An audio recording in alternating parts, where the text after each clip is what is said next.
tax benefits that are provided to real estate investors specifically are probably the number one reason why real estate, moguls exist.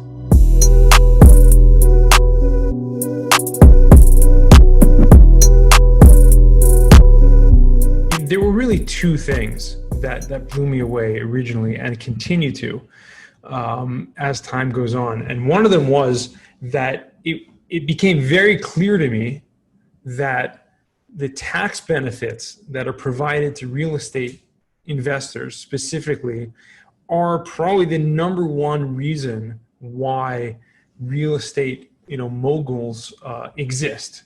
That they can grow their wealth, they can grow their investment portfolio, and they have these tax deductions, these tax benefits that come along with it that are like almost basically unlike any other industry whatsoever. And seemingly they don't make any sense, right? Why the government would provide these benefits.